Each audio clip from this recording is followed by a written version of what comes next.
Hey guys, today I will going to discuss about simple how to avoid simple breakout in market. Simple breakouts in market. Let's analyze it because market में traps बहुत बनते हैं. Breakout simple easily breakouts होते हैं किसी भी pattern का. Like वो ट्रेंड लाइन पैटर्न हो सकता है. एक सेकंड मैं ठीक से ड्रॉ कर रहा हूँ. Like let me draw first. एक ट्रायंगल पैटर्न हो सकती है वो इस टाइप से. आपको लगेगा यहाँ पे एक सपोर्ट ले रहा है ट्रायंगल पे, और जिस बार जब जब ये प्राइस इस ट्रेंड लाइन पे आएगी आपको बाय करना है और ये प्राइस रैली करेगी. तो ये चीज़ें कभी कभी काम करती हैं, बट जनरली जेन्युइन केसेस में उतना हाई प्रोबेबिलिटी सेटअप्स नहीं होती, क्योंकि इसमें मार्केट के प्राइस पैटर्न्स को हर एक बिगनर जानता है. और मार्केट ऐसे मूव नहीं करती बिना लिक्विडिटी के. सिंपली बात है, मार्केट हमेशा मूव करती है लिक्विडिटी के बेस पे. यदि मार्केट में पैसा, liquidity means what? Liquidity means, सबसे पहला क्वेश्चन आता है लिक्विडिटी क्या है. Liquidity means money. अगर मार्केट में मनी फ्लो करेगा तभी तो मार्केट मूव करेगी. अब मनी किसी का, और एक चीज है ये मार्केट में, किसी का बाय किसी का लॉस तो किसी का प्रॉफिट होता है. इसीलिए ऐसे पोजीशंस को दिया जाता है कि लाइक इंस्टीट्यूशंस वगैरह जो होते हैं वो पहले लिक्विडिटी क्रिएट करते हैं. मतलब पहले आपको इनवाइट करते हैं जो सिंपल पैटर्न्स हैं, या बहुत सारे कॉन्सेप्ट्स आते हैं. आप इंडिकेटर फॉलो करो या किसी चीज़ को फॉलो करो, उसमें भी बहुत सारे ट्रैप्स बनते हैं. हर जगह ट्रैप्स दिखने मिल जाएगा आपको. और किसी भी स्ट्रैटेजी का 60% ही उस स्ट्रैटेजी का, 60% भी अगर विनिंग रेट है तो बहुत अच्छी स्ट्रैटेजी हो सकती है, अगर उसका एक्यूरेसी 1:2 से ज़्यादा है तो. क्योंकि मिनिमम 1:2 तो होना ही चाहिए आज के डेट में, नहीं तो फिर वो स्ट्रैटेजी बेकार है. और मैं जैसा लिक्विडिटी फॉलो करता हूँ उसमें मिनिमम एक्यूरेसी मेरी 1:3 होती है. 1:2 मतलब मिनिमम रिस्क रिवॉर्ड मेरा 1:3 होती है. और एक एज अ ट्रेडर, ट्रेडर के लिए सबसे बेस्ट क्या होता है? सबसे बेस्ट होता है लिक्विडिटी, सॉरी, और सबसे बेस्ट होता है ट्रेडर के लिए रिस्क मैनेजमेंट. वही एक ट्रेडर को प्रोटेक्ट करता है, चाहे कितना भी बड़ा लॉसेस हो जाए. Risk management will always going to protect a trader, because trader जब भी रिस्क मैनेजमेंट लेगा तो 1:3 का रिस्क रिवॉर्ड रखेगा. तो रिस्क रहा, ये रहा रिस्क, और रिवॉर्ड रहा इतना. तो जब भी लॉस करेगा वो, तो this amount of they will going to lose, and ये उसका प्रॉफिट टारगेट रहेगा. तो वही है कि इसमें अब 3 टाइम का लॉस का पैसा आ गया उसके पास. अगर एक बार प्रॉफिट किया तो उसको 3 टाइम का प्रॉफिट का पैसा आ जाएगा. अब वो 3 टाइम रिस्क ले सकता है एक इंस्टेड ऑफ एक. और उसकी एक्यूरेसी अगर 50% भी रही तो 5 रुपए उसके पास, और 15 रुपए. 5 रुपए अगर वो 50% भी रही तो 5 रुपए वो लॉस करेगा, और मिनिमम 15 रुपीज वो बनाएगा. तो एट दी एंड वो 10 रुपीज प्रॉफिट में रहेगा. ठीक है, मैं आज डिस्कस करने वाला हूँ मैं ब्रेकआउट ट्रेडिंग क्यों नहीं करना प्रेफर करता हूँ. सीधी बात है, प्रेफर करता हूँ क्यों. अब ब्रेकआउट ट्रेडिंग ना करने का मेरा एक सिंपल रीजन है. क्योंकि इसमें मैं क्या, लोग रिटेलर्स या कोई भी हो वो लिक्विडेट हो जाते हैं, चाहे वो कोई सा भी ब्रेकआउट हो. ट्रेंड लाइन की ब्रेकआउट हो, लाइक देखो ये ट्रेंड लाइन हो, इसकी ब्रेकआउट हुई. देखो ये हुआ, ये हुआ, ये हुआ, ब्रेकआउट हुआ, फेलियर हुआ. मैं एक्चुअल में देखूं तो मेरे को फेलियर बहुत पसंद है. मैं फेलियर ट्रेड करता हूँ. प्लस जब भी लिक्विडिटी हिट होती है मैं उसको भी ट्रेड करता हूँ. लाइक मैं एक जेन्युइन सेटअप, जेन्युइन चीज़ें ड्रॉ करता हूँ. Like let me draw something. देखो ये एक ट्रेंड लाइन हो गया जिसपे प्राइस को, यहाँ पे तो फर्स्टली जो जितने भी लोग यहाँ पे सेल किए होंगे उनका यहाँ पे तो पैसा बन गया होगा, क्योंकि ये एक रेजिस्टेंस लेवल की तरह काम किया.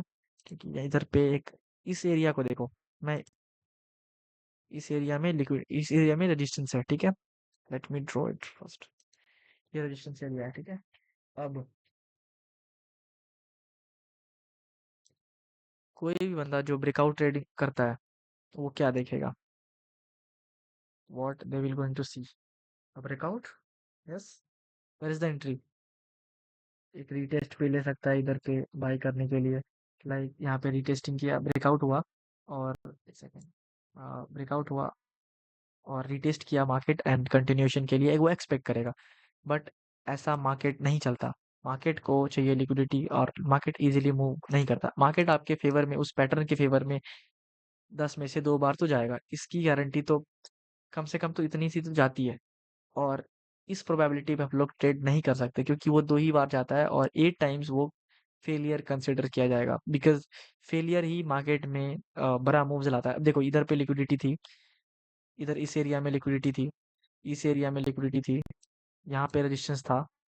इसका इसका ब्रेकआउट हुआ और इसका भी ब्रेकआउट दिखाया गया और जैसे ही इसका डे हाई ब्रेक किया, इसके ऊपर लिक्विडिटी होती है। किसी भी स्विंग के ऊपर, मैंने पिछली वीडियो में बात किया था, किसी भी स्विंग के और ऊपर या किसी भी स्विंग के लो के नीचे लिक्विडिटी होती है, वहाँ पे पेंडिंग ऑर्डर्स पड़े होते हैं।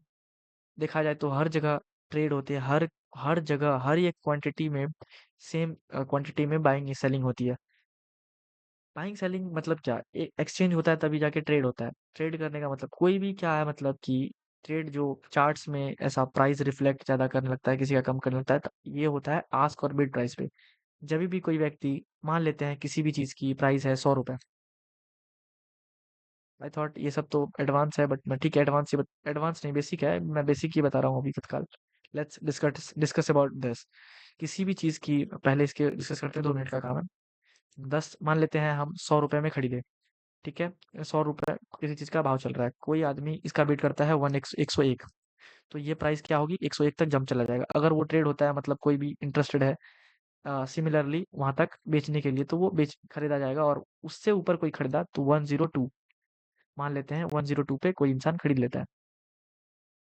वो इंटरेस्टेड था, 102 गया, अब वो और इंटरेस्टेड है 105 तक लेके गया प्राइस को। 105 तक वो उसी सामान को खरीदने के लिए रेडी हो गया, उसी पेयर्स को मान लेते हैं खरीदने के लिए रेडी हो गया, तो वो उसका हाईएस्ट प्राइस जो ट्रेडेड प्राइस था वो क्या होगा, 105 रुपया होगा।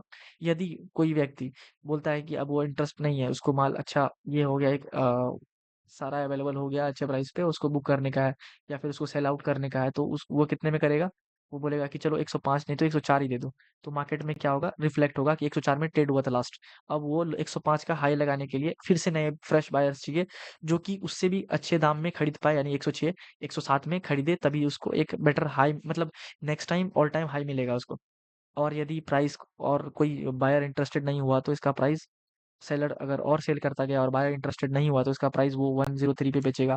उस पे अगर उसको बायर मिला तो ठीक है, नहीं मिला तो 102 पे बेचना, 102 पे बेचने का कोशिश करेगा, नहीं भी बिका तो 101 पे कोशिश करेगा, राइट। जहाँ पे उसको सेलर बायर मिलेंगे वहीं पे उसका ट्रांजेक्शन कंप्लीट होगा और वही ट्रेड हिस्ट्री उसको दिखेगी। बाइंग और सेलिंग, ट्रेड जब भी ऊपर जाता है या नीचे जाता है किसी भी मार्केट में, तो ट्रेड एक ही होता है, मतलब बाइंग बायर और सेलर दोनों अवेलेबल होते हैं उस जगह पे। But the actual difference is कि दैट वो सेलिंग प्राइस का और वो बाइंग प्राइस का, जो जितने दाम में खरीदेगा मार्केट उतना अच्छा ऊपर जाएगा, जो जितने कम दाम में बेचेगा मार्केट उतना ही गिरेगा, क्योंकि एट द एंड ये प्राइस का खेल है, राइट। चलो इस कॉन्सेप्ट को अब डिलीट करते हैं, इस चीज को हटाओ। हाँ तो मैं डिस्कस कर रहा था कि फेलियर कैसे ट्रेड करते हैं, लेट मी थ्रो इट। इधर पे रेजिस्टेंस था, सिंपल बात समझते हैं, मेरा ट्रेड कैसे बनता। ये ट्रेड मैंने आज भी ट्रेड लिए बहुत सारे, फेलियर्स के बेसिस पे लेता तो बेटर रहता। जो कुछ ट्रेड्स किए थे मैंने, और जेन्युइनली मैं देखूँ तो मैंने अर्ली ट्रेड एंट्री की, इट इज़ ओके, बट उसमें भी मेरे को प्रॉफिट हुआ। रिस्क रिवॉर्ड के हिसाब से 1:3 मैंने ले लिया। ठीक है, मैं आज डिस्कस करता हूँ इसमें कि ब्रेकआउट फेलियर पे कैसे ट्रेड करता हूँ। ये देखो ब्रेकआउट हुआ, सिंपली बात समझते हैं। इसका इस ट्रेंड लाइन का ब्रेकआउट क्या था, ये ब्रेकआउट था, ब्रेकआउट हुआ। नेक्स्ट टाइम क्या हुआ, इसका हाई ब्रेक किया था, इधर से लिक्विडिटी मिली, मैं एक एंट्री यहाँ पे सेल कर सकता था एम पैटर्न पे।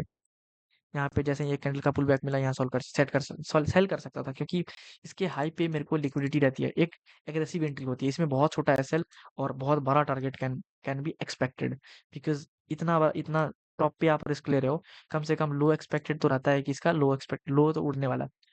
इस एक्सपेक्टेशन से मैं ट्रेड कर सकता था यहाँ पे, मेरा जैसा सेटअप है, ठीक है।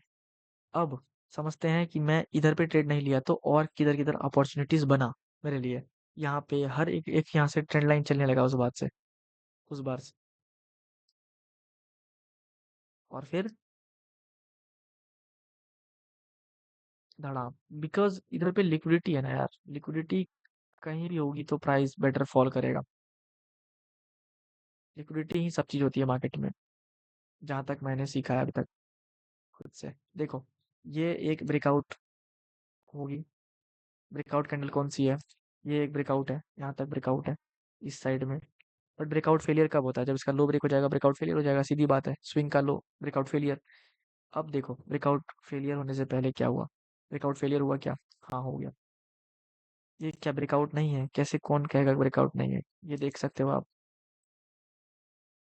ट्रेंड लाइन था, ऐसा ट्रायंगल पैटर्न था, ब्रेकआउट हुआ इस कैंडल पे, बट वहीं से फेलियर हुआ। फेलियर के बाद जो एक्चुअल कंटिन्यूएशन है वो होती है। मैंने बोला ना, यहाँ पे देखो अभी एंट्री कहाँ बनेगा। मैं इस पे रियल बैक टेस्टिंग भी करके दिखा सकता हूँ। ये स्ट्रैटेजी बहुत अच्छी है, आपको 110% इस चीज में 1:3 का और 60% एक्यूरेसी इजीली मिल जाएगा, चाहे कोई भी ट्रेड करे। उसके बाद क्या क्राइटेरिया है? मान लेते हैं आपका एसएल हिट हो गया, मतलब ब्रेकआउट पे लिया और एसएल हिट हो गया, वहां जो जबकि लेना नहीं चाहिए था। इसका सिंपल एंड क्लियर आंसर होगा कि आपको अगर ट्रेड करना है तो फिर आप लिक्विडिटी के बेसिस पे ही ट्रेड करो, ब्रेकआउट फेलियर पे ट्रेड करोगे। ब्रेकआउट फेल होने के बाद या तो वो कंटिन्यूएशन करेगा उसी डायरेक्शन में, या तो वो फेलियर हो जाएगा, पूरा क्रैश कर जाएगा। मैं इस जगह पे क्यों शॉर्ट करने बोला, लाइक इधर पे इस जगह पे हाई पे लिक्विडिटी होती है, इसी जगह पे मैं कॉन्फिडेंट होता हूँ सेल करने के लिए, इसीलिए वहाँ पे छोटा सा एसएल मिलता है और बड़ा टारगेट मिलने का संभावना ज़्यादा रहता है। इसीलिए मैं वहाँ पे सेल करना सेल करने में ज़्यादा इंटरेस्टेड था, और छोटा एसएल में बड़ा टारगेट मिलता है मेरे को, इसीलिए मैं एग्रेसिव सेल करता हूँ, वहाँ छोटे क्वांटिटी से मैं ट्रेड लेता हूँ। और एग्रेसिव क्वांटिटी से मैं तब जाता हूँ जब मैं कंटिन्यूएशन पे मार्केट के ओवरव्यू के साथ कंटिन्यूएशन ट्रेड करता हूँ जब मैं। ठीक है, अब इसी के साथ मैं इस ट्रेड को कैसे लेता? यहाँ तो एग्रेसिव ट्रेड लेता मैं कम लॉट से, लेकिन हाँ बड़ा रिस्क, रिस्क कम लेकिन रिवॉर्ड ज़्यादा रहता एनी टाइम। इस कंडीशन में मेरा ये ऐसा सेटअप रहता है। बट इस कंडीशन में क्या, जब एक भी इजीली ब्रेकआउट हुआ, ब्रेकआउट फेलियर हुआ, ब्रेकआउट फेलियर के बाद मेरा एक्चुअल एंट्री सेटअप एक्टिवेट होता है जब इसका हाई टूटा। एक एंट्री थी इस जगह पे, क्योंकि ये पुल बैक बहुत बड़ा हो गया। मैं ये देख रहा हूँ जब तक ये स्ट्रक्चर टूटता नहीं है मार्केट का, तब तक मैं ट्रेड नहीं लेता हूँ। मेरा एक ही चीज का मोटिव है कि लाइक मार्केट स्ट्रक्चर टूटना चाहिए, तभी जाके मैं मार्केट चेंज होना चाहिए स्ट्रक्चर उसका। अगर वो लोअर लो बना रहा है तो उसको स्ट्रक्चर उसका चेंज होना चाहिए, तभी तो मैं उसमें अपना एंट्री फाइंड करूंगा। और हाँ, मैं इसके सपोर्ट रेजिस्टेंस के बारे में भी डिस्कस करूंगा, बट ठीक है, लास्ट कैंडल किसी भी स्विंग का एक चीज मैं अभी बताता हूँ। सपोर्ट और रेजिस्टेंस मैं बेसिक थोड़ा सा बता रहा हूँ इसमें। सपोर्ट और रेजिस्टेंस क्या होता है? सपोर्ट रेजिस्टेंस किसी भी कैंडल का लास्ट जो कैंडल होता है स्विंग का, वो सपोर्ट होता है। राइट, यहाँ से अगर प्राइस फॉल किया, यहाँ से मूव किया, इट मीन्स कि वो सपोर्ट का रिस्पेक्ट किया। अब मान लेते हैं इस स्विंग का लो जैसे ब्रेक हुआ है, ये वाला जो है लो ब्रेक हो चुका है, इस कैंडल ने, रेड कैंडल ने लो ब्रेक किया है। ये यहाँ पर क्या हुआ, ये सपोर्ट को फॉलो क्यों नहीं किया? सपोर्ट का फॉलो हुआ, देखो सपोर्ट का जो एक रिस्पेक्ट होता है वो हुआ इस कैंडल पे, इस ग्रीन कैंडल पे सपोर्ट का रिस्पेक्ट हुआ, ऊपर गया मार्केट बट सस्टेन नहीं कर पाया। एट द एंड इसके लो पे लिक्विडिटी लेके मार्केट ऊपर आ गया। जब मार्केट लिक्विडेट किया इसके पोजीशन को, उसके बाद मार्केट ने क्या किया, दोबारा ये जो एक्चुअल सपोर्ट क्या हुआ उसकी, अब ये हुआ। अब नेक्स्ट सपोर्ट क्या होगा, जिसे ही एसएमसी में ऑर्डर ब्लॉक करते हैं, ऑर्डर ब्लॉक कहते हैं, या जो जो सबको अपना अपना तरीका है सपोर्ट को दर्शाने का या कहने का। ठीक है, मेरा एक्चुअल एंट्री कहाँ होता? इस केस में फेलियर हुआ, देखो सिंपल स्ट्रक्चर क्या है, ब्रेकआउट हुआ, ब्रेकआउट पे मैं अवॉइड करता हूँ, नहीं लेता हूँ। उसके बाद क्या, फेलियर हुआ ऐसा गिरा, बट मेरा ओवरव्यू एक्चुअल क्या था? ओवरव्यू क्या होता है? ठीक है, ओवरव्यू हम लोग किसी भी पेयर्स में या किसी भी इंस्ट्रूमेंट में हम लोग जब ओवरव्यू बनाते हैं, तो वो किस बेसिस पे बनाते हैं? वो बनाते हैं बड़े टाइम फ्रेम को देख के, कि मार्केट एक्चुअल में बड़े टाइम फ्रेम पे क्या कर रहा है और कहाँ जा सकता है, इसकी एनालिसिस करके। Let's let's discuss about this. चलो देखते हैं इसमें एक्चुअल में हम लोग क्या देखा। देखो एक सपोर्ट था, लो, एक्चुअल में मार्केट का बिहेवियर क्या था अभी, कि लो ब्रेक करते ही साथ ही ऊपर आ रहा था, मार्केट में स्ट्रेंथ थी। अब ये लो ब्रेक, नेक्स्ट टाइम लो ब्रेक नहीं किया, इसका मतलब क्या, मार्केट अब सस्टेन करने का ट्राई कर रहा है ऊपर से। यहाँ पे देखो एक ना एक सपोर्ट होएगा, लेट मी चेक। देखो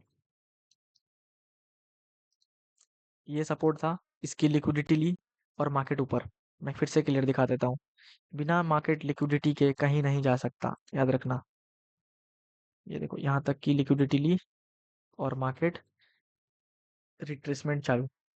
सिंपली इसमें भी देखो आप कि लाइक सिंपल ब्रेकआउट मैं क्यों नहीं ट्रेड करता। सिंपल ब्रेकआउट हुआ, ब्रेकआउट का फेलियर देखो, यहाँ तक आ गया मार्केट, फेलियर ही तो है, क्या है? इजी ब्रेकआउट्स पे मैं कभी भी ट्रेड नहीं करता। ब्रेकआउट से पहले अगर फेलियर होके फिर कंटिन्यूएशन करे तो मैं एंट्री बनाता हूँ। उसके केस भी मैं डिस्कस करूंगा। Let me clear about this first. ये भी तो है, यहाँ पे बार बार सेलर्स पैसा बना रहे थे राइट। इस जगह पे फिर एक बार डाउन गया, फिर तो मतलब अब सेलर्स में स्ट्रेंथ नहीं थी तो फिर वो भी हार गया। हाँ, तो मैं इस पे कैसे बनाता हूँ ओवरव्यू। इस पे मेरा ओवरव्यू बनाने का सिंपल रहता है। लाइक मार्केट अभी किस कंडीशन में है, अगर प्रीवियस लिक्विडिटी हिट हुई है, जैसे प्रीवियस स्विंग का लो ब्रेक हुआ है और एग्जैक्ट पैनिक सेलिंग में हुई है, एग्जैक्ट पैनिक सेलिंग में हुई है और प्रीवियस स्विंग का लो ब्रेक हुआ है, तो वो रिवर्सल करता है। सिमिलर पैटर्न आप कितना बार कहीं भी किसी भी इंस्ट्रूमेंट में, फॉरेक्स इंस्ट्रूमेंट में देख सकते हो आप, कि यदि कोई भी प्राइस कंटिन्यूएशन में मार्केट को पैनिक सेलिंग में या पैनिक बाइंग में ऐसा रिवर्स करता है, उसके बाद थोड़ा पुल बैक बना के यहाँ पे डब्लू पैटर्न का कुछ फॉर्मेशन करता है, तो मार्केट एक्चुअल में यहाँ पे भी देखना डब्लू पैटर्न का फॉर्मेशन होगा। ये भी एक स्ट्रेटजी है, वो डिस्कस, वो लिक्विडिटी स्ट्रेटजी है, वो सिंपल लिक्विडिटी स्ट्रेटजी है, वो अच्छे से वो भी अच्छे से वर्क करती है। और जैसे ये लो ब्रेक हुआ, इसमें भी देख सकते हो आप कि सिंपल हम लोग डब्लू पैटर्न पे ट्रेड लेंगे तो यहाँ पे अच्छा पैसा बनता है। आपको मैं कहीं भी दिखा सकता हूँ इसका, लाइक एक्यूरेसी यदि मैं, ट्रेंड के साथ होना चाहिए डेफिनेटली, ये तो ट्रेंड के साथ होना चाहिए। लाइक ये देखो, ये ट्रेंड बाइंग था, बाइंग हुआ, इसका लो ब्रेक किया, यहाँ से रिवर्सल हो गया। ये एक अलग स्ट्रेटजी है, मैं अलग किसी अलग अदर वीडियोस में डिस्कस करूंगा।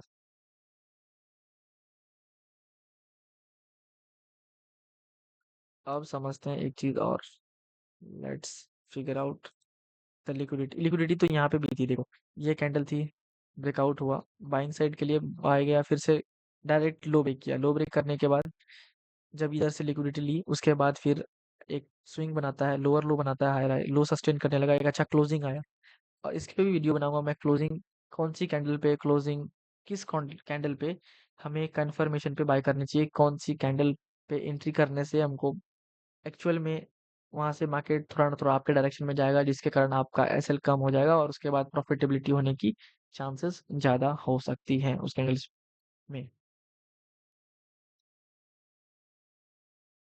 ये तो एक्चुअल में एंट्री मेरा इसमें इधर रहेगा। मैं इस कैंडल स्टिक्स को डिस्कस करूंगा कि ये एक्चुअल में ये कैसे वर्क करता है। 1:3 तो मिनिमम बेसिक इजीली मिल जाएगा आपको कहीं भी।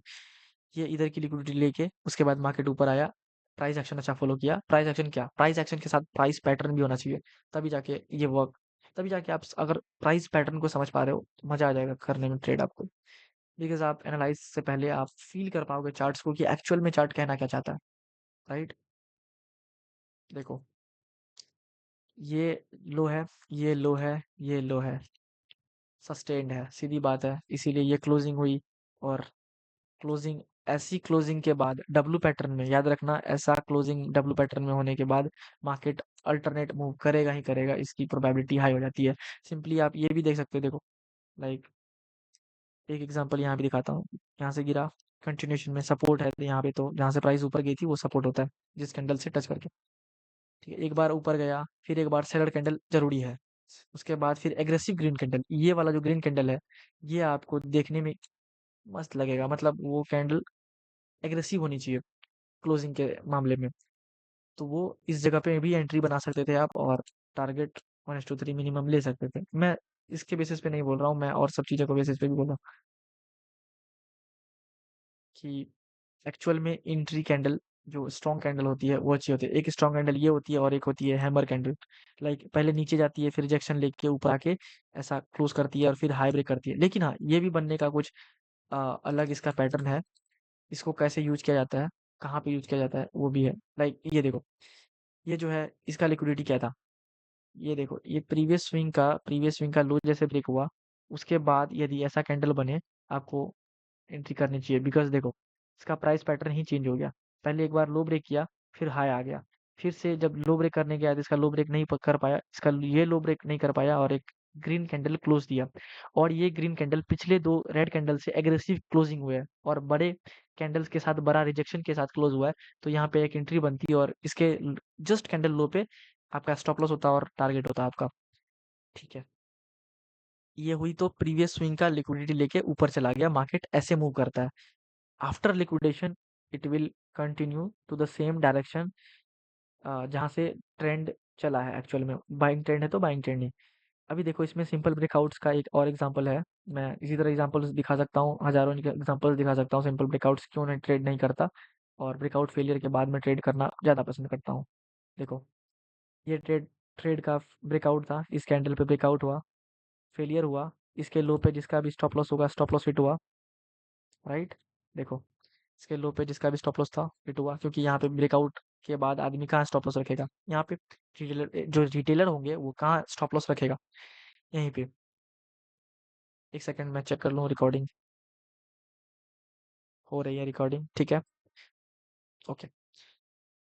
हाँ, तो रिटेलर एक अपना रिटेलर कहाँ पे मैं भी पहले ऐसा ही गलती करता था, मैं किसी को क्या ही बोलूँ, मैं खुद एक रिटेलर अभी भी हूँ, बट मैं वो गलती नहीं करता क्योंकि वो चीज़ मेरा पास्ट था, मेरा प्रेजेंट अभी कुछ और है। ठीक है, ये ब्रेकआउट हुआ, ब्रेकआउट फेलियर के बाद मेरा एक्चुअल एंट्री बनता है। जैसे ही ये ब्रेकआउट फेलियर हुआ, मैं देखता हूँ डब्ल्यू पैटर्न या एम पैटर्न। अगर वो सेलिंग में है तो एम पैटर्न। ये वाला केस कंटिन्यूएशन का था।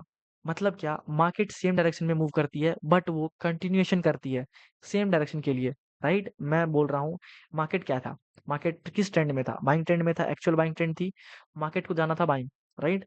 पहले क्या करेगा वो, पहले जो मिनिमल जो भी शॉर्ट टर्म बायर्स थे या जो भी इजी बायर्स थे उसको पहले निकाला गया। यहाँ पे पहले ब्रेकआउट दिला के उसको निकाला गया, इसके लो पे लिक्विडिटी ली। उसके बाद क्या चाहिए मेरे को? मैं जैसा कैंडल्स पे क्लोज, मैं जैसा ट्रेड करता हूँ, मेरा कॉन्सेप्ट यही है। लाइक ऐसा गिरा, डब्लू बनना चाहिए। एक बार डब्लू कैसे बनता है? एक बार बाइंग, एक बार सेलिंग, एक बार बाइंग, हाँ एक बार बाइंग, एक बार सेलिंग, फिर एक बार बाइंग, उसके बाद बाइंग का हाई ब्रेक हुआ, मैं एंट्री करता हूँ। मैं दिखाता हूँ कैसे। ये सेलिंग हुई, यहाँ से तो ब्रेकआउट हुआ, फर्स्ट ब्रेकआउट फेलियर हुआ, इसका लो ब्रेक किया, अब मेरा ट्रेड एक्टिव होगा। अब मेरा ट्रेड एक्टिव होगा। एक्टिव किस बेसिस पे होगा? जैसे ही ये लो ब्रेक हुआ, ये लो ब्रेक होने के बाद एक ग्रीन कैंडल आई, सेलिंग, ग्रीन कैंडल, फिर से एक रेड कैंडल चाहिए मुझे। उसके बाद यदि एक ग्रीन कैंडल देती है अच्छी क्लोजिंग के साथ, तो इसका हाई ब्रेक पे मैं एंट्री करता हूँ। जैसे ही इसका हाई ब्रेक हुआ इस कैंडल पे, मैं एंट्री किया और इसके लो पे मेरा स्टॉप लॉस होगा। यही मेरा सेटअप है, आप कहीं भी जाके इसको बैक टेस्ट कर सकते हो किसी भी स्ट्रेटेजी के साथ, किसी भी इंस्ट्रूमेंट में चलेगा ये। इसकी एक्यूरेसी 50% इजीली है, आप अगर सही से ढूंढ पाए तो बहुत अच्छा ट्रेड मिलता है इसमें। और ट्रेंड के साथ मिला तो 1:3 आपका मिनिमम टारगेट रहेगा। इस कैंडल का लो, बस सिंपल बात है, इसी कैंडल का लो एसएल और 1:3 यहाँ तक। और इसका एक आप, इसका ये जाता है बहुत लंबा, क्योंकि आपने लिक्विडिटी पे ट्रेड लिया। एक्चुअल में लिक्विडिटी लेने के बाद मार्केट रिमूव करता है। कितना टाइम आपका ऐसा होता है कि आप जैसे ही ट्रेड लेते हो, आपका ट्रेड का मतलब आपका ट्रेड जो लिए आप उसका एसएल हिट होता है, फिर मार्केट कंटिन्यू करता है उसी डायरेक्शन में। ये क्यों होता है? ये आपने लिए, आपने जो पढ़ा पहले, मैंने भी खुद यही पढ़ा था। जो पढ़ा था मैंने मार्केट में, क्या पढ़ा था? बेसिक स्ट्रक्चर, बेसिक क्या होता है, मार्केट कैसे मूव करता है, ट्रेंड लाइन बना तो ट्रेंड लाइन का लिक्विडिटी, ये सब कभी नहीं जानता था मैं। बाद में मैं जब एक्चुअल में जब देखा कि मैं प्रॉफिटेबल नहीं हो पा रहा हूँ, कैसे नहीं हो पा रहा हूँ, सिंपल चीज़ों मैंने चेक किया। लाइक मैंने जर्नल बनाई, मैंने अभी तक बहुत सारे ट्रेड्स का जर्नल बनाया था। अप्रॉक्स मुझे ट्रेड करते हुए बहुत टाइम हो गया। मैंने बहुत सारा ट्रेड्स का जर्नल बनाया, उसका रिसर्च किया, मैंने बहुत सारे स्ट्रेटजीज चेंज किए, फिर इधर आ गया। अब मैं लिक्विडिटी प्लस प्राइस एक्शन पे ट्रेड करता हूँ, सीधी-सीधी बात है। अभी मार्केट मेरे को सिंपल स्ट्रक्चर देती है, मार्केट बाइंग ट्रेंड में है, ऐसा ब्रेकआउट हुआ, मैं सिंपल ब्रेकआउट पे ट्रेड नहीं करूँगा, फेलियर हुआ। यदि हाँ, अभी कंडीशन सुन लो इज़िली, आपको समझ भी आ जाएगी। अगर मार्केट ब्रेकआउट पे मैं इधर पे एंट्री, बिल्कुल भी मेरी एंट्री नहीं है। अब क्या कंडीशन बनता है? यहाँ पे लिक्विडिटी थी, अब क्या कंडीशन बनता है? यदि प्राइस ऊपर जाता है, ठीक है? और इसी एंट्री के पास ऐसा जाके एक डब्ल्यू पैटर्न जैसा क्लोजिंग क्रिएट करता है, यहाँ पे क्लोजिंग अच्छा देता है, तो फिर मैं यहाँ पे बाय करूँगा। फिर ऐसा करके बाय करूँगा, ऐसा चला जाएगा ये ऊपर। और इसमें एसएल भी हुआ तो बस सिमिलर, एक ही सिमिलर कैंडल का एसएल रहेगा मेरा इसी लो के नीचे। Same case with selling candle. अब मैं एक एक तो और होती है कि मैं ट्रेंड के साथ थोड़ा बायर्स भी होता हूँ, ट्रेंड में होता हूँ तो मैं हैवी क्वांटिटी के साथ रहता हूँ। और अनटिल एंड अनलेस यदि मैं ट्रेंड के साथ नहीं हूँ, उसके डायरेक्शन में नहीं हूँ, तो मैं उल्टा साइड का ट्रेड लेने से पहले लॉट का साइज कम कर लेता हूँ अपना। यानी कि ये देखो, अभी मैं सेलिंग का केस ड्रॉ करता हूँ। ब्रेकआउट हुआ, फेलियर हुआ, अब या तो ये कंटिन्यूएशन करेगा या तो फेलियर होगा, राइट? क्योंकि इसका ब्रेकआउट हो चुका है। अब जब इसका लो ब्रेक कर चुका है तो या तो यहाँ आएगा, फिर से ऐसा गिर जाएगा। तो जब ऐसा इस एरिया का लिक्विडिटी लेने के बाद जब मार्केट गिरती है, मैं इधर पे एम पैटर्न पे सेल करता हूँ। एम पैटर्न मीन्स क्या? एक ग्रीन कैंडल, एम पैटर्न ऐसा अपना, फिर ऐसे देखो, ऐसा प्राइस ऐसा गिरा, ऐसा ऐसा ऐसा होना चाहिए। इसके लो पे मैं एक कैंडल पे लो के, अगर हाँ, कैंडल की क्लोजिंग भी मैटर करती है वहां पे, मैं कैसे एंट्री करूंगा? क्योंकि कैंडल कैंडल की क्लोजिंग ही एक्चुअल में आपको स्ट्रेंथ दिखाती है मार्केट में, कि मार्केट एक्चुअल में वहां पे स्ट्रेंथ में है या नहीं है।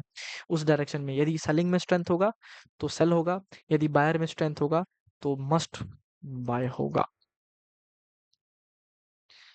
उम्मीद है ये कॉन्सेप्ट क्लियर होगा। एक दो एग्जांपल और देखते हैं ब्रेकआउट फेलियर का। देखो, एक लिक्विडिटी यहाँ पे भी पड़ी हुई है। इसका देखो, ये ट्रेंड लाइन था, यहाँ पे मान लो इस कैंडल पे किसी ने बाय किया, या इस कैंडल के जैसे ट्रेंड लाइन का सपोर्ट ले रहा है, इस कैंडल पे किसी ने बाय किया, इसका इसके लो पे लिक्विडिटी रखी है, मतलब लिक्विडिटी इसके लो पे एसएल रखी है। सबको मार्केट में, सॉरी, एक्चुअल में मार्केट में इसके लो पे लिक्विडिटी होती है। एक सेलिंग कैंडल आई, बस आपका पोजीशन लिक्विडेट की, और सेलिंग कैंडल कहाँ तक आई? प्रीवियस सपोर्ट तक आई। वो जनरल मार्केट बिहेवियर है ये आपका लिक्विडिटी लेने नहीं, मतलब आपका एसएल लेने नहीं आई थी। ये मार्केट का नेचर ही ऐसा है कि वो अ, अपने नेचर्स के अकॉर्डिंग ही चलती है मार्केट, कभी भी आपके अकॉर्डिंग तो हमेशा मूव नहीं करेगी ना, राइट? ठीक है, मैं बहुत सारे एग्जांपल्स हैं, आप कहीं भी देख सकते हो, लाइक ये भी देख सकते हो। एक इसका ब्रेकआउट हुआ इस साइड के लिए, बाइंग साइड के, मतलब इधर इधर ब्रेकआउट हुआ, राइट? देखो, ब्रेकआउट हुआ और ट्रेंड सेलिंग था फेवर में। यहाँ पे यहाँ पे एक बार और ब्रेकआउट होने का ट्राई किया, जैसे ही ब्रेकआउट फेलियर हुआ, इधर पे एंट्री मारो। सॉरी सॉरी, ये वाला ये वाला एंट्री करने का है अपन को, इधर ही एसएल रखने का है, और टारगेट विल बी 1:3, तो इजीली आपको पकड़ा जाएगा। और यही चीजें हैं कि ब्रेकआउट फेलियर्स पे मैं बहुत बेहतरीन मैं ट्रेड करता हूँ यार, मजा आ जाता है ब्रेकआउट ट्रेडिंग, मतलब ब्रेकआउट फेलियर ट्रेडिंग में। हाँ, मार्केट कंडीशंस के हिसाब से ब्रेकआउट, यदि ऐसा ऐसा ऐसा वो के ऊपर जाने का ऊपर गया, या नहीं तो यहाँ से ही मार्केट नीचे अगर लोअर लो बनाने लगा तो मैं शॉर्ट भी करता हूँ। ऐसे बात नहीं है कि मैं सिर्फ बायस्ड होता हूँ बाइंग के लिए ही, नहीं। फेलियर किस कंडीशंस में हुआ है और मार्केट अभी पीछे क्या कंडीशंस है, मैं बड़े टाइम फ्रेम को भी देखता हूँ एक बारी, उसके बाद कन्फर्मेशंस लेके मैं ट्रेड करता हूँ। उसकी एक्यूरेसी अच्छी निकल के आती है, 60-70% आ जाती है। और इतना इनफ है भाई, बहुत पैसा बनता है इसमें, इतना इनफ है। एक्यूरेसी अगर आपकी 50% भी है और 1:3 ले रहे हो आप रिस्क रिवॉर्ड के हिसाब से, बेस्ट है ब्रदर, बेस्ट। मस्त ट्रेडर बनोगे आप। Let's analyse another trades. चलो, इसको तो हो गया। एक ब्रेकआउट मैं और दिखा देता हूँ फेलियर का, एक एग्जांपल और। ये देख लो, इसका सिंपल ब्रेकआउट था बाइंग साइड के लिए, बट एक्चुअल ट्रेंड क्या थी? सेलिंग, गिर रहा था मार्केट, लिक्विडिटी हिट किया, इसीलिए थोड़ा बहुत मोमेंटम किया। ये देखो, इसके लो पे लिक्विडिटी होती है यहाँ से। चलो ठीक है, इसको भूल जाओ, इसको कंफ्यूजन के लिए नहीं लेते। सिंपल ब्रेकआउट्स देखते हैं हम लोग, ब्रेकआउट ट्रेडिंग फेलियर देखते हैं बस। उसको भूल जाओ, लिक्विडिटी भूल जाओ। ऑलरेडी इसमें लिक्विडिटी मिक्स्ड अप है, मतलब सॉरी, मिक्स्ड अप है। ओके, अभी क्या हुआ देखो, ये ट्रेंड लाइन थी। जब तक ये ट्रेंड लाइन था, उस ब्रेकआउट कैंडल की क्लोजिंग देखो, ये ब्रेकआउट कैंडल की क्लोजिंग एग्रेसिव आने लगी। ब्रेकआउट पे यहाँ पे बायर्स ट्रैप हुए, इसके लो पे लिक्विडिटी थी, लो पे लिक्विडिटी ली। अब मेरा एंट्री कहाँ होगा? आप बोलोगे कि मेरा एंट्री यहाँ हो जाएगा। देखो, कैंडल्स, मैंने तभी एक बात बोली थी, मैं कैंडल्स को देख के बहुत अच्छे से मतलब उसी टाइम पे मैं ट्रेड एग्जीक्यूट करता हूँ। कैंडल मुझे पसंद आनी चाहिए, तभी जाके मैं ट्रेड करता हूँ। मेरे रिस्क के अकॉर्डिंग कैंडल नहीं बनी ये वाला। ये देखो, एवरेज कैंडल कितना बड़ा होता है इसमें, अगर देखा जाए तो ये सबसे छोटा कैंडल है, और ये एक सबसे बड़ा कैंडल है। किधर गया? ये देख सकते हो आप, ये भी वही है। तो इन दोनों का एवरेज क्या होगा? ये कैंडल एवरेज है, छोटा सा, इतना इतना छोटा ना इतना बड़ा। दोनों का सबका एवरेज कैंडल कौन सा होता है? ये वाला। इस कैंडल पे ऐसा कैंडल चाहिए जिसपे कि मुझे इजीली 1:3 मिल जाए, उसी कैंडल का मैं रिस्क लेना चाहूंगा। मैं बड़ा रिस्क नहीं लेता बड़ा कैंडल को देख के, क्योंकि बड़े रिस्क में टारगेट तो मुझे उतना ही मिलेगा बट रिस्क बड़ा रहता है, इसीलिए मैं ऐसे ट्रेड्स को कैप्चर या ऐसे ट्रेड को लेना पसंद बिल्कुल भी नहीं करता। इसीलिए मैं इस ट्रेड को अवॉइड करता इंस्टेड ऑफ बाइंग। मैं अगर इसमें ट्रेड लेना भी चाहूँ तो ये मेरे ट्रेड के सेट ये मेरे क्लोजिंग के खिलाफ है। क्योंकि मेरा एक 3 चीज़ें हैं। पहला मीट पहला है कंडीशन क्या? ब्रेकआउट फेलियर होना चाहिए। फेलियर होना चाहिए ब्रेकआउट। दूसरा है फेलियर के बाद डब्ल्यू पैटर्न बनाना चाहिए। डब्ल्यू पैटर्न में तीसरा है थर्ड कंडीशन क्या है? डब्ल्यू पैटर्न जब क्लोजिंग हो मेरा एवरेज कैंडल का एसएल बने। एसएल छोटा बनना चाहिए, राइट? एसएल मेरे अकॉर्डिंग थोड़ा कम कैंडल्स का बने। पूरा कैंडल का मैं एसएल रखूंगा। मान लेते हैं कैंडल क्लोजिंग हुई यहाँ पे, क्लोजिंग हुई, इसका हाई ब्रेक हुआ, हाई ब्रेक होगा तभी मैं एंट्री करूंगा। हाई जैसे ब्रेक हुआ मैंने यहाँ पे एंट्री ली और यहाँ पे एसएल रखा। इतना बड़ा एंट्री और स्टॉप लॉस रखूंगा मैं, तो कैसे एक्चुअल में मैं इसको इतना बड़ा रिस्क रिवॉर्ड मैनेज कर पाऊंगा? इसके लिए मैं ऐसे ट्रेड्स नहीं लेता। हालांकि इसका फेलियर हुआ है, मैं इसके फेलियर पे कोई बात नहीं, इट इज़ जेन्युइन नॉर्मल। क्योंकि 70% अगर 50% टाइम भी अगर आप राइट हो तो अच्छे पैसे बनाओगे। इसमें बहुत सा रिटर्न है। कितना टाइम तो 5-6% 5-6 दे देता है इजीली। आप कभी भी ट्राई टेस्ट एंड ट्रायल कर सकते हो उस चीज़ के लिए।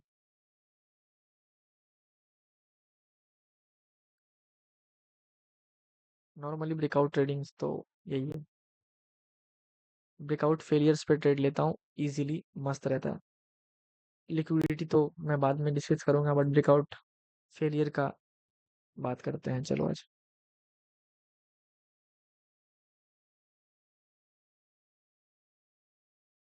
ये ट्रेंड लाइन था, ट्रेंड लाइन का ब्रेकडाउन हुआ, राइट? ब्रेकडाउन के बाद क्या कंडीशन है? डब्लू बना रहा है, राइट? देखो ऐसा, इस ग्रीन कैंडल का हाई ब्रेक नहीं हुआ। इसके बाद क्या है? Red candle. ठीक से देखना इसको, मैं जूम आउट करता हूँ। अभी यहाँ पे मेरा एंट्री बन रहा है एक्चुअल में। ये देखो, रेड कैंडल, रेड कैंडल के बाद एक ग्रीन कैंडल, ग्रीन कैंडल की तरफ से नीचे से रिजेक्शन लेके ग्रीन कैंडल क्लोज हुआ है, राइट? यही कैंडल के हाई ब्रेक पे मेरा एंट्री होगा, इसी के लो पे स्टॉप लॉस, और 1:3 का टारगेट रहेगा। यही मेरा सिंपल स्ट्रेटजी है ब्रदर। और there is nothing extraordinary जो मैं करता हूँ।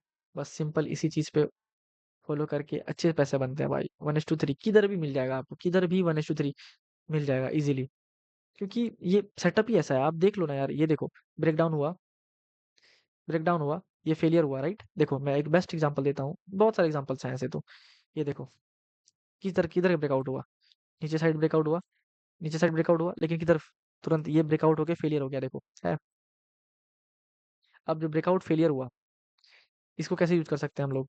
यहाँ पे लिक्विडिटी थी, हाँ या नहीं? यहाँ पर रेजिस्टेंस था, ये ब्रेकआउट था। एक सेकंड में ड्रॉ कर देता हूँ थोड़ा सा लाइंस को। ये ब्रेकआउट हुआ, एक्चुअल में सेलिंग है। अर्ली सेलर्स इसमें ट्रैप हुए। वही होता है ना, आप अगर ट्रेंड में ट्रेड कर रहे हो तो अर्ली सेलर्स को ट्रैप करने के लिए ऐसा होता है कि अर्ली सेलर्स मतलब क्या, अर्ली बायर्स मतलब क्या, मैं बताता हूँ। अर्ली सेलर्स और अर्ली बायर्स क्या होता है? मान लेते हैं एक डायरेक्शन में मार्केट मूव कर रही है, एक कॉन्सेप्ट और समझते हैं। क्यों होता है एक्चुअल में ऐसा कि आपका एसएल हिट होने के बाद मार्केट मोमेंटम करना चालू कर देता है। एक कंटिन्यूएशन में मार्केट मूव किया, उसके बाद क्या किया? ऐसा लोअर लो बना के ऐसा ब्रेकआउट ऐसा कर दिया। आप क्या देखोगे? यहाँ पे इजीली ब्रेकआउट हो रहा है, राइट? आप यहाँ पे बाय कर लोगे। अच्छा ग्रीन कैंडल हुआ तो बाय कर लोगे। मार्केट मेकर्स क्या करते हैं, जो मार्केट को चलाते हैं एक्चुअल में, जिसके पास बहुत पैसा है, इंस्टीट्यूशंस हो गया या बड़े बड़े इंस्टीट्यूशन जो फंड इसमें इंक्लूड करते हैं बराबर, ठीक है? उनकी बात वहाँ साइड में करते हैं, तत्काल समझते हैं ऐसा होता क्यों। तो उनको ट्रैप करने के लिए ही पहले ब्रेकआउट दिखाया जाता है। उसके बाद क्या है? एक्चुअल मूव बाद में आती है। जैसे गिरा, आपका स्टॉप लॉस इधर पे है, सबको पता है। उसके बाद क्या है? यहाँ पे एक सपोर्ट होगा ऐसा लिक्विडिटी लेके सारा एरिया का। फिर यहाँ से प्राइस ऊपर आएगा, डब्ल्यू पैटर्न बनाएगा और पटाक से ऊपर निकलने लगेगा। अब ये जो प्राइस निकलेगा इसमें पैनिक देखने मिलेगा आपको, पैनिक बाइंग देखने मिलेगा। ये वाला जो स्ट्रेंथ है जबरदस्त मूव करता है मार्केट में। मैं एक्चुअल में इस चीज का बहुत सारा एग्जांपल्स लेके आ सकता हूँ। मैं बहुत सारा दिखा सकता हूँ ऐसे ऐसे ट्रेड्स को। आप भी ऐसे ट्रेड्स को फाइंड आउट करो और इस पे ट्रेड करोगे। डेफिनेटली बोलूंगा 1:3 50% आप भी आराम से लेके आ पाओगे। एक्चुअल में जो इस स्ट्रेटजी को समझता है, प्रैक्टिस किया हुआ है, और बहुत सारे कंडीशंस को आप अगर खुद भी देखोगे तो आपका धीरे-धीरे एक्यूरेसी और बेटर होता जाएगा। इसकी एक्यूरेसी 70-80% तक जा सकती है easily. You can not even imagine, क्योंकि 80% तक अगर आपकी एक्यूरेसी गई तो आप कितना पैसा बना सकते हो। हालाँकि ये 50% में भी मस्त रहता है। आप ईज़िली बचेगा आपको। आप फर्स्टली अगर आप बिगिनर हो तो आप ट्राई करो कि ब्रेक इवन सस्टेन करने का। डायरेक्ट प्रॉफिटेबल तो इसमें कोई नहीं होता। मैं भी डायरेक्ट सस्टेन मतलब प्रॉफिटेबल होने के लिए आपको क्या चाहिए? एक बात पूछता हूँ मैं, प्रॉफिटेबल होने के लिए क्या चाहिए? पहले ब्रेक इवन सस्टेन कर लो, सीख लो, उसके बाद फिर पैसा तो बनाना ही है। एट द एंड क्या मोटिव है? पैसा बनाना, वो तो हो ही जाएगा। बट आप पहले अपने सेटअप्स पे काम करो, अपना साइकोलॉजी ना बिगाड़ के एक ही सेटअप्स को फॉलो करो, एक ही चीज को बार बार हर पेयर्स में ढूंढो। हर पेयर्स में ढूंढने से क्या होगा आपको, अ, आपका आई तेज हो जाएगा, आपका आई ट्रेंड हो जाएगा, और आप एक ही सेटअप को ट्रेड करके, बहुत सारे पेयर्स हैं, एक ही सेटअप को ढूंढोगे तो मिल जाएगा आपको बहुत सारा ट्रेड्स, हरदम बनते रहता है ऐसा ट्रेड्स, और इजी टू फाइंड होता है ब्रेकआउट्स को। एक कंसोलिडेशन देखना, उसके बाद ब्रेकआउट देखना, ब्रेकआउट हुआ किसी साइड का, उसके बाद देखना कि वो ब्रेकआउट कंटिन्यूशन हो रहा है या फेलियर हो रहा है। तो बस जैसे ही ब्रेकआउट होके अगर लोअर लो गिरने लगे, तो जैसे यहाँ देखो, ब्रेक डाउन हुआ, उसके बाद क्या हुआ, मार्केट तुरंत अप हुआ। अब क्या हुआ, मार्केट गिरने लगा, फिर क्या बना, एक रेड ग्रीन कैंडल बना, अच्छा ग्रीन कैंडल, फिर उसके बाद क्या हुआ, एग्रेसिव रेड कैंडल आया। ये इसी एग्रेसिव रेड कैंडल, और ये मेरे कंडीशंस के अकॉर्डिंग कैंडल है। आप देखो, ना तो इतना बड़ा कैंडल है, ना तो इतना छोटा कैंडल है, ये दोनों एवरेज कैंडल है। इसके लो पे मैं सेल करता और इसके हाई पे स्टॉप लॉस रखता, इसका 1:3 इजीली मुझे मिल जाता। Let me draw the risk reward tool. देखो, आराम से मिल जाता आपको, 1:3 इजीली मिल जाता। बहुत सारे ऐसे एग्जांपल्स हैं, मैं और देखता हूँ।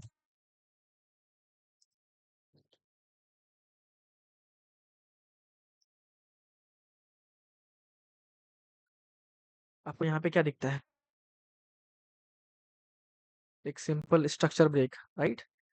यहाँ पे क्या है, स्ट्रक्चर ब्रेक है बायर्स का, राइट है ना? देखो, एक स्ट्रक्चर ब्रेक है यहाँ पर बायर्स का, जो कि बायर्स ट्रैप हुए हैं। ये जो बाइंग हुई है यहाँ पे, स्ट्रक्चर बायर ने ब्रेक किया है और यहाँ से बायर का एंट्री हुआ है। उसके बाद देखो एक्चुअल पैनिक सेलिंग कैसे आई है। हालांकि मेरा इस कैंडल इस जगह पे पैनिक सेलिंग के चक्कर में एंट्री यहाँ पे नहीं बनती, बट ऐसा अगर लोअर लो वाला कंडीशन होता तो मेरा यहाँ पे भी पैसा बन जाता इस सेटअप के हिसाब से, राइट? मेरे को भी एंट्री मिल जाती है और मैं भी पैसा बना पाता, बट यहाँ पे एग्रेसिव सेलिंग हो गई बहुत तगड़ी, इसीलिए मैं इसमें पैसा नहीं बना सकता था, क्योंकि मेरा एंट्री नहीं बना था उस टाइप से। राइट, ईमानदार रहो यार अपने प्रति भी और सेटअप्स के प्रति भी, एक ही सेटअप्स के, लाइक एक ही सेटअप से हाँ, हमेशा, हाँ, क्या बोलेंगे, लगाव रखो यार, एक ही सेटअप से मोहब्बत करो, वही तेरे को बहुत पैसा बना के देगा बॉस। देखो जैसे कि इसका ब्रेकआउट, में क्या बोलूँ यार ब्रेकआउट के बारे में। देखो, ब्रेकआउट हुई, ब्रेकआउट हुआ, इधर पे रेजिस्टेंस है, ये देखो, यहाँ पे ब्रेकआउट हुआ, इस ट्रेंड लाइन का ब्रेकआउट हुआ, यहाँ पे रेजिस्टेंस मिलेगा आपको, ये देखो, इस एरिया में रेजिस्टेंस है, ये देखो रेजिस्टेंस है। अब क्या चाहिए मेरे को, मैंने बोला एम पैटर्न, राइट? ये देखो है, बायर्स गया, सेलर्स गया, सेलर्स आया, फिर बायर्स, फिर सेलर, सेलर जैसे आया, एग्रेसिव है, छोटा कैंडल है, अच्छा कैंडल है, और बस मैंने रिस्क लिया 1:3। पैनिक में आपको बहुत तगड़ा मिलेगा, वो तो मैंने बोला था, लिटरली आप होल्ड करोगे तो बहुत तगड़ा मिलता है, क्योंकि ये ब्रेकआउट फेलियर है बस। एक्चुअल मूव ब्रेकआउट फेलियर के बाद आती है, उसी डायरेक्शन में हो तो और बेहतरीन होता है। यहाँ पे रेजिस्टेंस होगा, मैं दावे के साथ कह सकता हूँ, लेट देखते हैं इधर पे कोई रेजिस्टेंस है या फिर नहीं। बड़ा रेजिस्टेंस होगा किसी टाइम फ्रेम का, ये देखो, है ना? ये वाला रेजिस्टेंस था, ये वाला रेजिस्टेंस, क्योंकि ये वाला ऐसा है ना, जैसा टूटता है, जो सपोर्ट था पहले वो जैसे टूट गया, तो ये रेजिस्टेंस का काम करने लगता है, यही है, सिंपल स्ट्रक्चर बेसिक। ठीक है बॉस, आज के लिए इतना ही। Breakout structure trading, breakout trading को इग्नोर करो ब्रदर, ब्रेकआउट ट्रेडिंग को इग्नोर करो, ब्रेकआउट फेलियर को ट्रेड करो, ब्रेकआउट फेलियर होने के बाद कंटिन्यूशन को ट्रेड करो। ये सेटअप भी अच्छा है, मैंने स्ट्रक्चर भी ड्रॉ किया, ऐसा प्रैक्टिस करना आपको, जिधर भी समझ आए उधर ट्रेड करो, बट एक्चुअल में पैसे बनाओ। कुछ भी नहीं है, आपको बहुत अ, मेहनत करना होगा इस चीज़ के रिगार्डिंग। देखो ये देखो, मैं एक चीज़, एक एग्जांपल और लास्ट में डिस्कस कर लेता हूँ। ये ग्रीन कैंडल क्लोजिंग हुई, रेड कैंडल, ठीक है, मार्केट स्ट्रक्चर के हिसाब से गिरा, फिर इसका हाई ब्रेक कर दिया। अब यहाँ देखो, ये कंटिन्यूशन करेगा अ, या रिवर्सल करेगा, ये किस पे डिपेंड करता है? ये करता है कैंडल्स पे डिपेंड। अब ये गिरा एक बार, सेलर, फिर बायर आया, फिर सेलर, राइट, फिर बायर, बायर यहाँ तक क्लोजिंग कर दिया। मतलब इधर पे तो कुछ कचरा वाला एंट्री हो गया यार, इसका एंट्री कैसे चाहिए? करने का तो इसके हाई ब्रेक पे आप इजीली कर सकते थे, यहाँ पे करके इसका लो पे एसएल रखते, एसएल हिट नहीं होता आपका। एक सेकेंड, एंट्री अच्छी थी, बिकॉज मैं ये क्यों कह सकता हूँ एंट्री अच्छी थी, क्योंकि यहाँ पे लॉन्ग डायरेक्शन में सपोर्ट है, प्रीवियस टाइम्स में सपोर्ट है ट्रेंड लाइन की। ब्रेकआउट फेलियर हुआ, अपसाइड आया और मार्केट स्ट्रक्चर शिफ्ट हो गया यहाँ पे बाइंग साइड के लिए। यहाँ पे 1:3 भी आपको मिल जाता है इसके हाई तक की, इसके हाई लिक्विडिटी लेके उसके बाद फिर से गिर गया मार्केट। हालांकि वहाँ पे थोड़ा जिगजैग था, प्राइस बहुत कंसोलिडेट किया, यहाँ पे प्राइस रेंज में था, मेरे को उतना पसंद नहीं आया इसीलिए मैं तभी ऐसा बोला। बट ठीक है, अगर मैं ऐसा पैटर्न देखता हूँ तो market is kind of looking good. ठीक है ब्रदर, आज के लिए इतना ही। ऐसे तो बहुत सारे एग्जांपल्स मैं ड्रॉ कर सकता हूँ, लाइक ये जो ब्रेकडाउन था उसके बाद फिर रिवर्सल हुआ और कंटिन्यूशन हो गया बाइंग साइड का, इसमें एंट्री यहाँ पे होती। राइट, मैं दिखाता हूँ, इसमें एंट्री ये वाला कैंडल पे होती डबल। हालांकि ये एंट्री और ऐसा ऐसा करके जिगजैग करके होता तो मस्त लगता मेरे को देखने में, बट ठीक है, it is beautiful, it is very beautiful. मैं एक चीज और दिखाता हूँ, ट्रेंड लाइन लिक्विडिटी, ये देखो, इस ट्रेंड लाइन के सपोर्ट पे सबने बाई किया, फिर इसका लिक्विडिटी लिया और डब्लू पैटर्न पे आपने अगर बाई किया था तो आपका पैसा बनता। ये देखो, इसकी लो ये रही, इसका लो कोई नहीं ब्रेक किया, इसका देखो, ठीक से देखना, इसमें लो ब्रेक हुआ है, राइट, देखना अभी,